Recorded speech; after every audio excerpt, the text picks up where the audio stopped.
कर्कश वाणी काक सी ही नफरत भर देत, और कोयल सी वाणी मधुर जग अपना कर लेत। मेरा नाम प्रदीप कुमार गर्ग है। मैं साहित्य से भी जुड़ा हुआ हूँ, तो उसमें मेरा उपनाम पराग है, तो प्रदीप गर्ग पराग के लोग से मुझे जानते हैं लोग। हमारी सीख हो ऐसी भला हो इस जमाने का, बांटिए प्यार सबसे यह हमें उल्फत सिखाती है। और इस तरह का मेरा साहित्य है कि जिससे दूसरे लोगों को उससे शिक्षा मिले और सद्भाव नैतिक मूल्यों की स्थापना हो समाज में।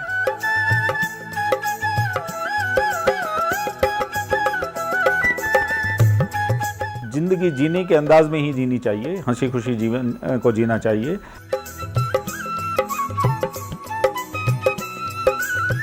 जब जब भी जीवन में दुख आते हैं तो उनसे हार ना मान करके और उनसे निराश नहीं होना चाहिए। जीवन में हमेशा प्रसन्नता का संचार रखना चाहिए।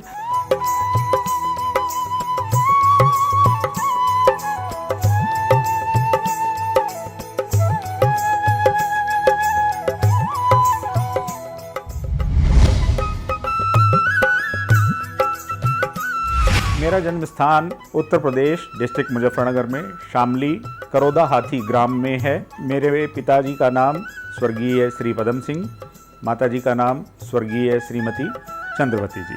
हमारे फादर सरकारी नौकरी में थे, CPWD में थे और उसी से वो रिटायर हुए हैं। Central public works department engineer थे।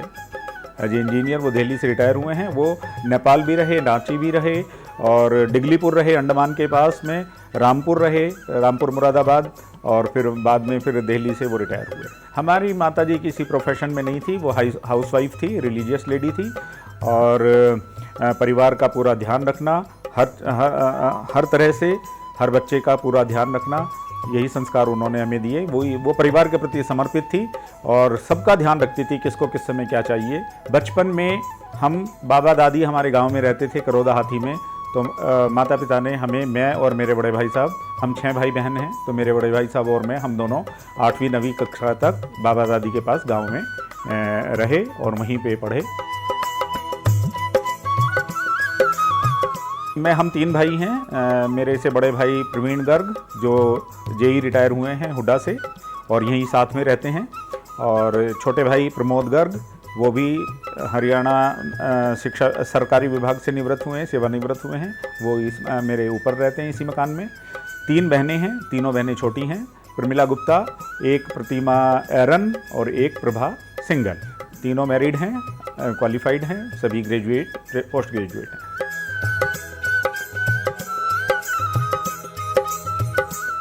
मुख्य रूप से तो मेरा और बड़े भाई साहब का बचपन ज़्यादा साथ में व्यतीत हुआ है, क्योंकि 8वीं 9वीं कक्षा तक हम गांव में रहे हैं बाबा दादी के पास। बाकी जो 4 भाई बहन थे वो दिल्ली में रहते थे माता पिता के पास, उनकी एजुकेशन भी वहीं की है। और बचपन बहुत अच्छा गुजरा है। गांव का वातावरण बिल्कुल सुरम्य, सलोना, सुहाना जिसे कहते हैं, और गांव के जो है सभी उसमें हमने भाग लिया। कच्चे मकानों में हम रहे हैं। गांव में जब वो आती थी बारिश के दिनों में, पुताई वुताई और वो जो गोबर से लीपना वीपना, ये सब कार्य हमने किए हुए हैं। और बचपन में बहुत सारे खेल भी खेले हैं। बचपन के मित्र अभी तक याद हैं और उनके साथ बहुत अच्छा बचपन बीता है। गुल्ली डंडा, पिट्ठू, आइस पाइस, स्टेपू और ये सब जो है खेल हमने खेले हैं।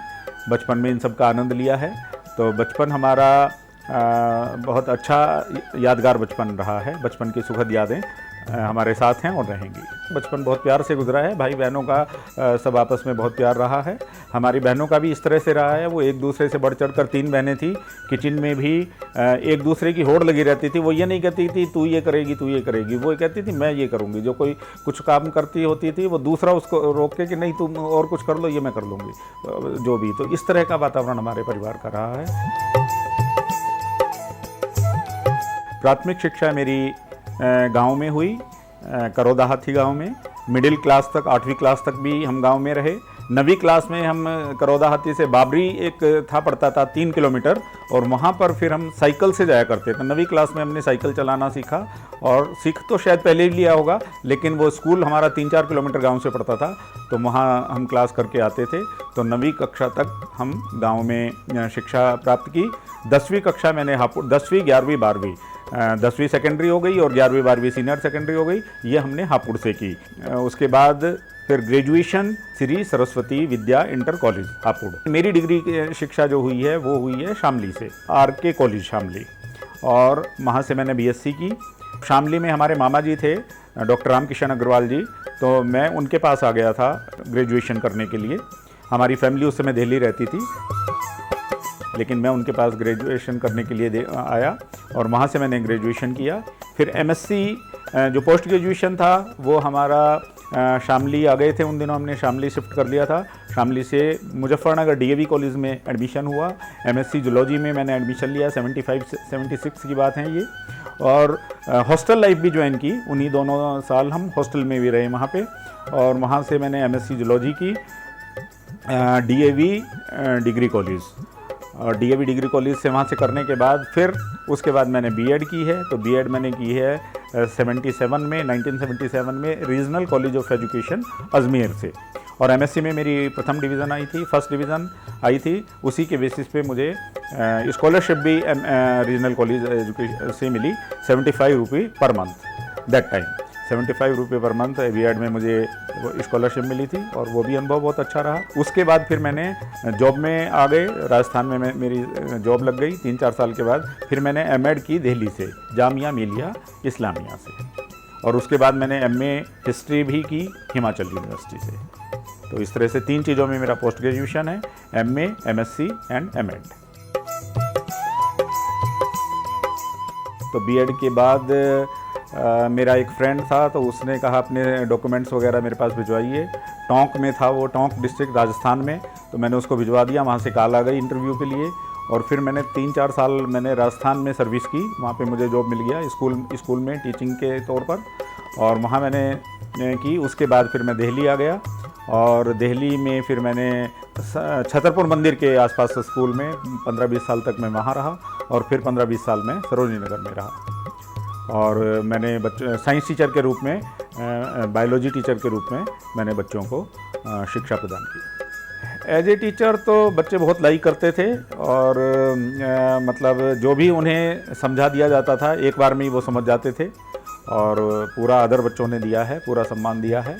और कोई भी ऐसा मतलब जब भी कहते थे, ये बच्चे अक्सर कहते रहते थे, सर जी आप बहुत अच्छा पढ़ाते हो, सर जी आप बहुत अच्छा पढ़ाते हो। जब भी कोई मिलता था प्यार से यही कहता था। बच्चों के करियर को लेके उन्हें उसी हिसाब से तैयारी कराते थे, मतलब जो आजकल ऑब्जेक्टिव टाइप के क्वेश्चन आते हैं मेडिकल में भी, और उन्हें हम पूरी मतलब थोरो एजुकेशन देते थे। किसी भी चीज़ का रेफरेंस चल रहा हो तो उससे रिलेटेड, चाहे हिंदी मीडियम में, इंग्लिश मीडियम में, दोनों ही, उसमें पूरी जानकारी हम देना उन्हें उचित समझते थे। और बच्चा कोई क्वेश्चन भी करता था तो उसका पूरा हम समाधान करते थे, पूरा निराकरण करते थे। मैं ये समझता हूँ कि ऑनलाइन क्लासेस का कुछ फ़ायदा तो है, लेकिन उतना नहीं, क्योंकि जो फिजिकल कांटेक्ट जब टीचर का नहीं होगा सामने आमने सामने, तो वो बात नहीं रह पाती। उसमें जो है मैं ये मानता हूँ कि पूरा ग्रहण बच्चा ऑनलाइन से नहीं कर सकता। मेरा विवाह 1984 में हुआ। मेरी पत्नी का नाम शशिबाला गर्ग। मेरी लाइफ का काफ़ी सपोर्ट रहा है, क्योंकि उसने भी सर्विस भी की है साथ साथ, तो इकोनॉमिकली भी सपोर्ट मिला है। वो DDA में रही हैं, DDA डिपार्टमेंट, दिल्ली विकास प्राधिकरण। विवाह के पश्चात 1-2 साल बाद ही पुत्र का जन्म हुआ, मयंक गर्ग, और एक बेटी हुई उसके 1 साल बाद ही, शिप्रा गोयल है अब वो। उसके दोनों बच्चे विवाहित हैं। बेटे ने B.Tech किया है, और B.Tech करके अब प्रेजेंटली MNC कंपनी है एरिक्सन, उसमें कार्यरत है,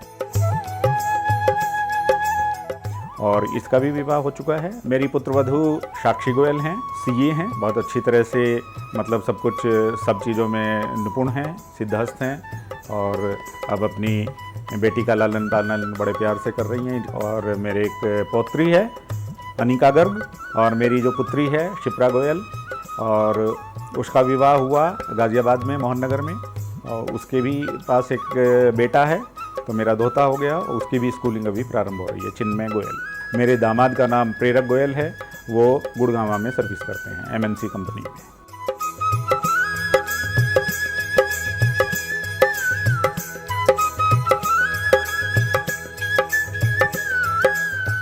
कविताओं से मैं सन 2000 से जुड़ा हुआ हूँ, लेखन से 21 साल हो गए मुझे।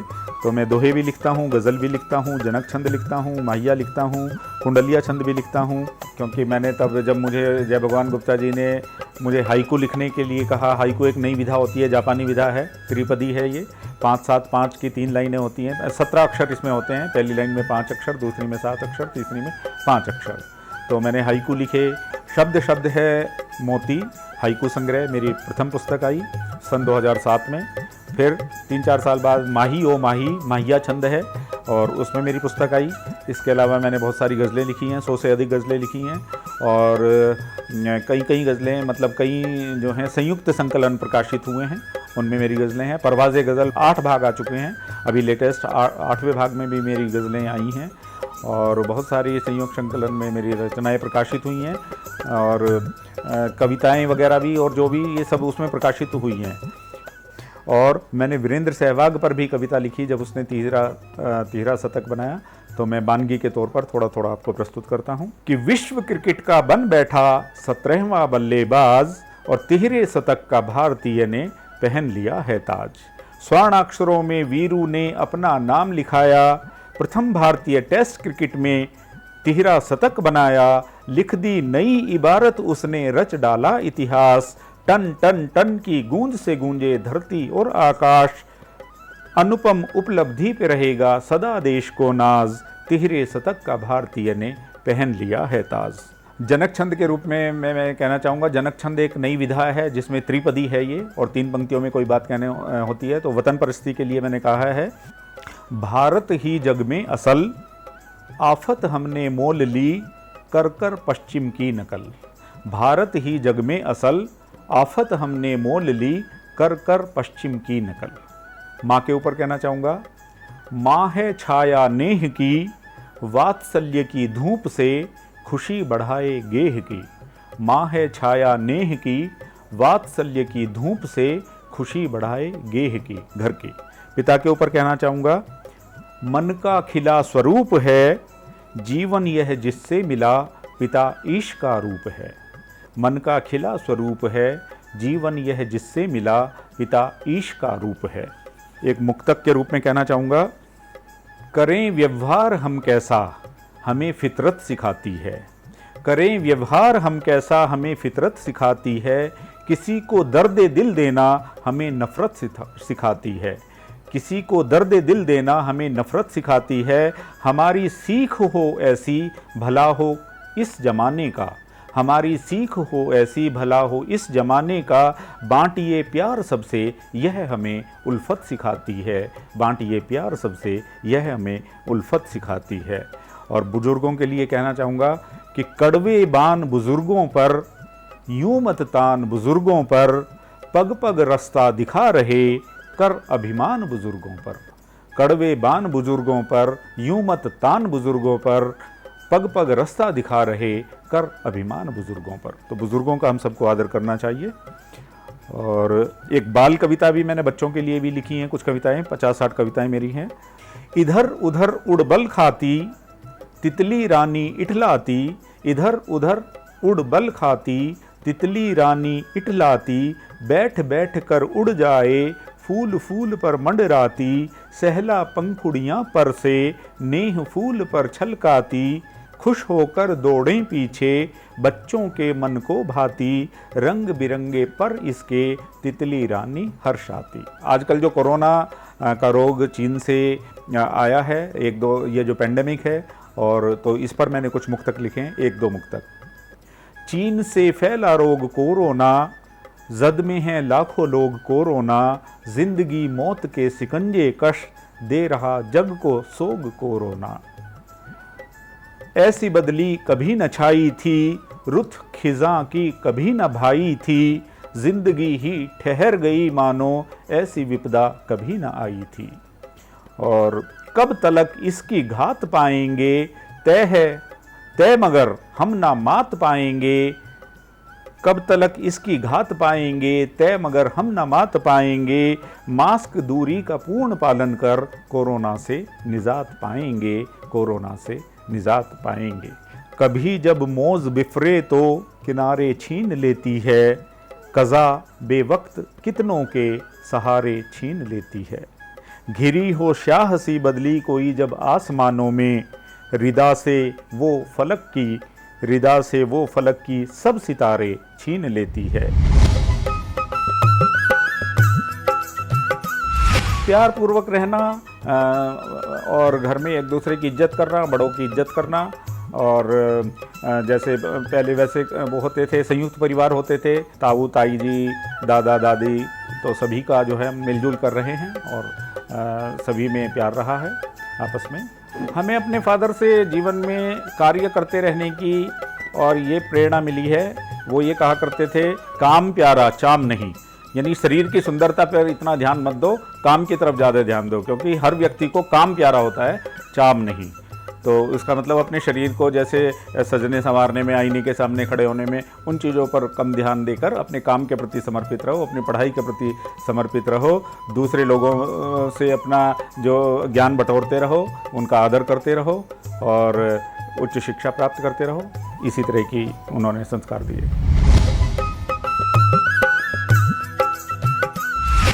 जीवन तो अभी चल ही रहा है, प्रेरणा के रूप में तो लोग मिलते रहते हैं, बहुत सीखने को मिलता है। माता पिता से बहुत कुछ ग्रहण किया और परिवार में बुज़ुर्गों से बहुत कुछ ग्रहण किया। मेरा तो इस तरह का वो रहता है, जिस किसी से भी कोई भी गुण ग्रहण करने को मिले तो उसको ग्रहण करते रहना चाहिए। एज ए साहित्यकार के नाते मैं लायंस क्लब में बहुत सारे लोग हैं, बहुत सारे दोस्त हैं जिनमें अच्छी बातें हैं, अच्छी खूबी हैं, उनसे ग्रहण करने का अवसर मिलता है। एक और मेरे जय भगवान गुप्ता राकेश जी का मैं नाम यहाँ पे लेना चाहूँगा। वो स्वर्ण जयंती प्रतिबिंब अखबार चलाते थे, उन्होंने मुझे बहुत मोटिवेट किया। और बल्कि मैं ये कहना चाहूँगा, मेरी जो साहित्यिक यात्रा है उसके लिए मेरे लिए वो इंस्पायरेशनल पुरुष रहे हैं। जब से ये लायंस क्लब वगैरह इन चीज़ों से जुड़े हैं तो यही भावना बलवती होती गई कि भाई समाज में रह के समाज के इस तरह से सेवा करते रहना चाहिए। और साहित्य से जुड़ने के बाद भी परिवर्तन हुआ है और उसमें बहुत सारा और पढ़ने लिखने का मौका मिला है। और हम लिखते भी जो हैं वो यही लिखते हैं कि सब सकारात्मक लिखते हैं, पॉजिटिव लिखते हैं, जिससे कि औरों को वो मिले। हम मतलब व्यंग भी मैं नहीं लिखता ज़्यादातर, और इस तरह का मेरा साहित्य है कि जिससे दूसरे लोगों को उससे शिक्षा मिले और सद्भाव नैतिक मूल्यों की स्थापना हो समाज में। सफलता के मूल मंत्र में तो यही कहूँगा कि खुश रहना और प्यार बांटना, प्यार पाना। आप प्यार बांटेंगे आपको प्यार मिलेगा। पॉजिटिव थिंकिंग, मीठा बोलना, पॉजिटिव थिंकिंग, यही सब जीवन के सफलता के सूत्र हैं। जीवन में चुनौतियां तो सभी के आती हैं, लेकिन वही है क्रोध पर नियंत्रण रख के और अपना जीवन दर्शन ये होना चाहिए कि सुख दुख का चक्र है और भाग्य सबका अपने साथ है। तो विधाता जो है दुख देता है तो सुख भी देता है, और ये कोई निरंतर रहने वाला प्रक्रम नहीं है। तो ये सब जो शिक्षा के दौरान ये सब पता चल चुका है। तो सुख दुख का संगम है जीवन, जीवन चक्र है, दुख सुख बदलता रहता है। तो दुख में अपना नीक होना चाहिए और सुख में ज़्यादा भी वो नहीं होना चाहिए, मतलब सम रहना चाहिए, समान रहना चाहिए। मॉर्निंग में 7-8 बजे उठने का हो गया, फिर आधा घंटा घूमने का हो गया। रेगुलर नहीं है हालांकि, लेकिन हो जाता है। फिर उसके बाद घर पे आके थोड़ा सा न्यूज़पेपर रीडिंग हो गया और फिर ब्रेकफास्ट हो गया। ब्रेकफास्ट के बाद फिर थोड़ा सा कुछ लिख लिया, लिखना हो गया कि क्या क्या है, क्योंकि आजकल मोबाइल में बहुत कुछ और फिर वो हो जाता है कि भाई आज का क्या टॉपिक है, क्या देना है, उस पर थोड़ा सा लिखने संबंधित हो जाता है। टीवी देखने का शौक़ है, फिर टीवी में भी कुछ थोड़ा सा शेयर मार्केट का भी शौक़ है। तो शेयर मार्केट में क्या चल रहा है क्या नहीं, तो थोड़ा सा टाइम उसमें टीवी में उससे रिलेटेड हो जाता है। फिर शाम का टाइम जो है कपिल का शो हो गया सैटरडे संडेज़ में, तो ये देखने का शौक़ है, पिछले रेगुलर काफ़ी समय से देख रहे हैं। कौन बनेगा करोड़पति शो आजकल टीवी पे चल रहा है, अच्छा लगता है कार्यक्रम क्योंकि जनरल नॉलेज से संबंधित है। फिर रात में फिर कुछ लेखन हो गया कार्य। तो इस तरह से ये दिनचर्या है। जीवन बहुत सुंदर है और जो जीवन एक ही बार मिलता है। कई योनियों के बाद ये माना गया है कि कई योनियों के बाद मनुष्य जीवन मिलता है। तो हमें इस जीवन में मतलब जीवन को भार नहीं समझना चाहिए। जीवन को ज़िंदगी जीने के अंदाज में ही जीनी चाहिए, हंसी खुशी जीवन को जीना चाहिए और इसको पॉजिटिव वे में लेकर के जब भी जीवन में दुख आते हैं तो उनसे हार ना मान करके और उनसे निराश नहीं होना चाहिए। जीवन में हमेशा प्रसन्नता का संचार रखना चाहिए और दूसरों को भी से भी खुशी बांटेंगे तो आप हमेशा खुद ही खुश रहेंगे। सकारात्मकता रखिए, मधुर वाणी रखिए, यही जीवन है। और जीवन में प्रेम बांटिए, सुख लीजिए, सुख दीजिए। घूमने फिरने का बहुत शौक़ है। मैंने रिटायरमेंट तक तो ज़्यादा नहीं घूमा मैं। शादी के पश्चात हम लोग माउंट आबू गए थे और माउंट आबू गए, कुल्लू मनाली गए कई बार और मसूरी, देहरादून गए, हरिद्वार, ऋषिकेश गए और इसके अलावा उज्जैन गए और मेघालय गए, आसाम गए, चेरापूंजी गए। तो काफ़ी घूमे हुए हैं। ज्योतिर्लिंग भी हमने कई कवर किए हुए हैं। भगवान शिव के जो 12 ज्योतिर्लिंग हैं उसमें भी हमने कई कवर किए हैं, 5-6 उसमें हम देख चुके हैं। और विदेश यात्रा मैंने सर्विस से रिटायर होने के बाद स्टार्ट की थी। 2016 में मैं एक विश्व हिंदी साहित्य परिषद संस्था है उसके सौजन्य से जर्मनी, हंगरी, ऑस्ट्रिया, चेकोस्लोवाकिया और भूटान और मॉरिशस में अभी 11वां विश्व हिंदी सम्मेलन हुआ था। तो हम क्योंकि साहित्य से जुड़े हुए हैं तो अभी 2018 में विश्व हिंदी सम्मेलन हुआ था मॉरिशस में, वो भी अटेंड किया। और इसके अलावा मास्को भी गए थे, मास्को, सेंट पीटर्सबर्ग रशिया में, इटली भी गए थे, स्विट्ज़रलैंड भी गए थे, वेटिकन सिटी भी गए थे। मतलब एक साल में एक टूर विदेश का हमारा बन रहा है 2016 के बाद। मेरी हॉबीज़ मुख्य रूप से तो पहले बचपन में कुछ खेल कूद की थी, फिर गाना सुनने की हो गई, सिंगिंग की हो गई। गाना हम लोग सुनते रहते थे रेडियो पर, रेडियो सिंगिंग। फिल्में देखने का बहुत शौक़ रहा है। मैं जो है सन 70 से लेके और सन 80 तक 10 साल के पीरियड में जो स्टूडेंट लाइफ थी बहुत अधिक फिल्में देखी हैं। एक्टर के रूप में तो सभी अच्छे लगते हैं। महानायक अमिताभ बच्चन का आजकल बोलबाला है, तो वास्तव में उन्होंने अच्छी एक्टिंग की है, कोई दो राय नहीं है। पुराने उसमें राजेंद्र कुमार भी अच्छे लगे, राजेश खन्ना भी अच्छे लगे और कोई ऐसा पर्टिकुलर मैं नहीं कह सकता। मुझे तो सभी की, जिसने भी अच्छी एक्टिंग की जिस फिल्म में की तो वो सभी जो है मनपसंद है। मुझे एक गीत बड़ा अच्छा लगता है, यादगार फिल्म में नूतन जी पर फिल्माया हुआ है। जिस पथ पे चला उस पथ पे मुझे आंचल तो बिछाने दे, साथी ना समझ कोई बात नहीं, मुझे साथ तो आने दे, मुझे साथ तो आने दे।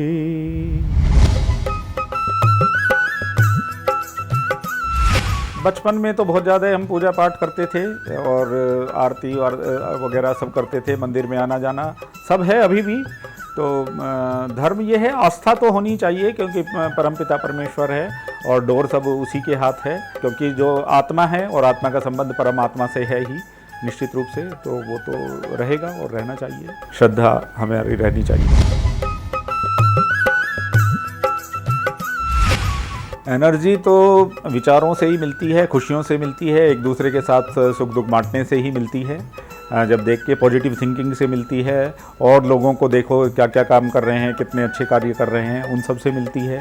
और जो प्रेरणा स्रोत महापुरुषों के जीवन से मिलती है, महापुरुषों की जो ऑटोबायोग्राफी पढ़ी है, जो शिक्षा में और सब लोगों ने कैसे कैसे काम किए हैं। अब्दुल कलाम जी को ले लीजिए, अब्दुल कलाम जी लास्ट तक समर्पित रहे, अपना टीचिंग कराते रहे, राष्ट्रपति होने के बाद भी उन्होंने, मतलब सब इंस्पायरेशन सब लोगों से मिलती है। जो भी अच्छे कार्य करता है तो सबको।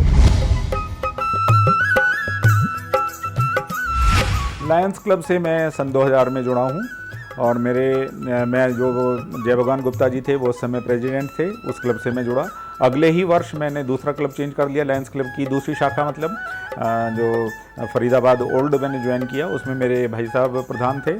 और तब से लेके मैं 2000 से लेके अब 2021 तक निरंतर मैं लायन क्लब का मेंबर हूँ। इसमें मैं बीच में सचिव पद पर भी रहा हूँ, कोषाध्यक्ष पद पर भी रहा हूँ, कई पदों पर मैं रहा हूँ। और बाकी सक्रिय रूप से मैंने सारे जितने भी कार्य होते थे, सेवा कार्य, सभी में भाग लिया है। लायंस क्लब के हमारे प्रोजेक्ट ब्लड डोनेशन होता है, सर्दियों में कंबल वितरण वगैरह का होता है, फीड द हंगर होता है, और ट्री प्लांटेशन वगैरह होता है, सेलिब्रेशन ऑफ नेशनल फेस्टिवल्स होता है, सेलिब्रेशन ऑफ अदर फेस्टिवल्स होता है। तो ये सारे कार्य रेगुलर रूप से चलते रहते हैं। अभी भी मैं जिस क्लब से जुड़ा हुआ हूँ, लायंस क्लब ओल्ड फरीदाबाद, इनका अपना भवन बन रहा है सेक्टर 19 में। उसमें 5 परमानेंट प्रोजेक्ट चल रहे हैं जो सेवा कार्य हैं, 5 परमानेंट प्रोजेक्ट। उसमें आई चेकअप कैंप चल रहा है, फिजियोथेरेपी कैंप चल रहा है। आई चेकअप कैंप जो है एवरी संडे चलता है, बाकी 6-6 दिन चलते हैं।